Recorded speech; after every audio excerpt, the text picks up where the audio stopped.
வாங்க நண்பர்களே, இன்னைக்கு நாம பார்க்க போற விஷயம் உங்க வாழ்க்கையோட போக்கே மாத்தக்கூடிய சக்தி கொண்டது. அது என்னன்னா கோபம். இது வெறும் ஒரு ஃபீலிங் மட்டும் இல்ல, இது ஒரு பேரழிவு சக்தி. நீங்க கஷ்டப்பட்டு சம்பாதிச்ச பேர், புகழ், சாதனை எல்லாத்தையும் ஒரே ஒரு நிமிஷத்துல சாம்பலாக்குற சக்தி அதுக்கு இருக்கு. இப்போ சாணக்கியர் சொன்ன இந்த ஒரு விஷயத்த நல்லா கவனிங்க. பகைவனை விட பயங்கரமானது உனக்குள் இருக்கும் கோபம். அதாவது ஒரு எதிரி உங்களை வெளியே இருந்து தான் தாக்குவான், ஆனா கோபம் அது உங்களை உள்ள இருந்தே அரிச்சு அழிச்சிடும். இது எவ்ளோ பெரிய எச்சரிக்கை பாத்தீங்களா?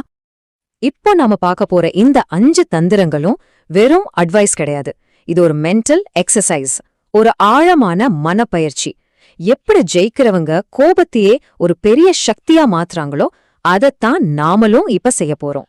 நமக்குள்ள இருக்கிற இந்த எதிரிய சமாளிச்சு ஜெயிக்க இந்த 5 தந்திரங்கள் தான் நம்மளோட ரூட் மேப். சரி, வாங்க ஒவ்வொன்னா உள்ள போலாம். ஓகே, நம்ம முதல் தந்திரத்துக்குள்ள போலாம். தந்திரம் 1, மௌன போர். நல்லா ஞாபகம் வச்சுக்கோங்க, சைலன்ஸா இருக்கிறது வீக்னஸ் இல்ல, அது ஒரு பவர்ஃபுல்லான சைக்காலஜிக்கல் வார். இப்போ இந்த ஸ்லைட பாருங்க, எவ்வளவு தெளிவா சொல்லுதுன்னு. கோபப்பட்டு ரியாக்ட் பண்றதுக்கும் சைலண்டா இருக்கிறதுக்கும் உள்ள வித்தியாசத்தை பாருங்க. நீங்க கோபத்துல கத்தும்போது உங்க பவரை நீங்களே எதிரிக்கு தாரை வார்த்து கொடுக்குறீங்க. ஆனா நீங்க சைலண்டா இருந்தா உங்க எதிரிக்குள்ள ஒரு பயம் உருவாகும், ஒரு வெற்றிடம் உருவாகும். அவங்களே அவனை சந்தேகப்பட ஆரம்பிச்சிடுவாங்க. போரோட கண்ட்ரோல் உங்க கைக்கு வந்துடும். சிம்பிளா சொல்லணும்னா, உங்க வார்த்தைகள் ரொம்ப விலை மதிப்பில்லாதது. அதையே தேவையில்லாத ஆளுங்களுக்காக வீணாக்கணும். உங்க மௌனம் உங்க சக்திய சரியான நேரத்துக்காக சேமிச்சு வைக்குது. அப்புறம் பாருங்க, சரியான நேரத்துல நீங்க பேசுற ஒரே ஒரு வார்த்தை இடி மாதிரி போய் தாக்கும். சரி, முதல் தந்திரம் மௌனம். இது எப்படி அடுத்த கட்டத்துக்கு போகுதுன்னு பாப்போம். தந்திரம் 2, நம்ம உணர்ச்சிகளையே அனலைஸ் பண்றது. எந்த ஒரு பெரிய ஸ்ட்ராட்டஜிஸ்டுக்கும் இது ரொம்ப முக்கியமான பயிற்சி. நமக்கு உள்ள என்ன நடக்குதுன்னு பாக்குறது. இங்க சாணக்கியரோட கோர் ஐடியாவே இதுதான். உங்களை கோபப்படுத்துற நபரை பத்தி யோசிக்கிறத விட்டுட்டு உங்க கவனத்தை முழுசா உங்களுக்குள்ள திருப்புங்க. ஏன் எனக்கு கோபம் வருதுன்னு யோசிக்க ஆரம்பிச்சாலே போதும், அந்த கோபம் அதோட சக்தியை இழக்க ஆரம்பிச்சிடும். இது ஒரு சிம்பிளான மனப்பயிற்சி தான். உங்களையே ஒரு 3ஆம் தாளா வெளியே இருந்து பாருங்க. சரி, இப்போ ஏன் இதையும் இவ்ளோ வேகமா துடிக்குது, ஏன் கையெல்லாம் நடுங்குது, எவரோ சொன்ன மலிவான வார்த்தைகளுக்காக நான் ஏன் என் உடலை இப்படி வர்த்திக்கணும் அப்படின்னு உங்களுக்கு நீங்களே கேள்வி கேளுங்க. இப்படி செய்யும்போது அந்த உணர்ச்சிக்கும் நீங்க செய்ய போற செயலுக்கும் நடுவுல ஒரு சின்ன கேப் உருவாகும். அந்த கேப் தான் உங்க கண்ட்ரோல்.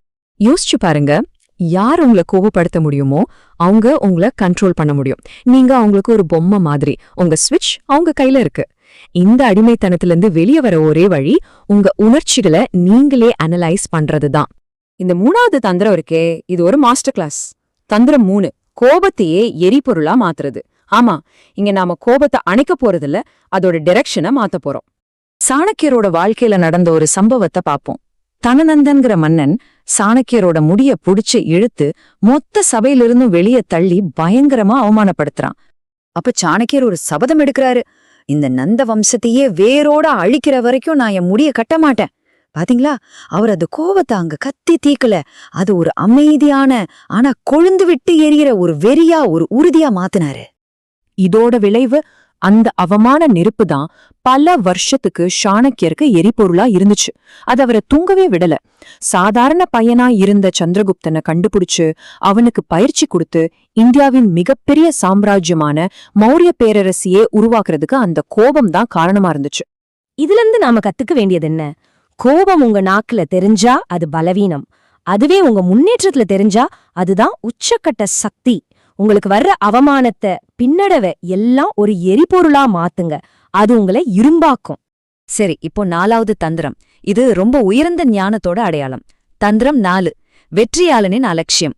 அதாவது எந்த சண்டையா போடணும், எந்த சண்டையா கண்டுக்காம விடணும்னு தெரிஞ்சுக்கிறது. ஒரு சிம்பிள் உதாரணம் சொல்றேன். ஒரு சிங்கம் காட்டுல போறப்போ வழியில குறைக்கிற ஒவ்வொரு நரிக்கும் நின்னு பதில் சொல்லிக்கிட்டு இருக்குமா? இல்ல, அதோட சக்தியை அது வீணாக்காது. அதோட கவனம், அதோட எனர்ஜி எல்லாமே பெரிய வேட்டைக்கு தான். உங்க நேரமும் உங்க சக்தியும் தான் உங்க மிகப்பெரிய சொத்து. அத தேவையில்லாத ஆளுங்களுக்காகவும் அர்த்தமே இல்லாத விவாதங்களுக்காகவும் ஏன் செலவு பண்ணணும்? சிலரை கண்டுக்காம போறது பலவீனம் இல்ல, அதுதான் உங்க அதிகாரத்தோட வெளிப்பாடு. இப்போ நாம கடைசி கட்டத்துக்கு வந்திருக்கோம்.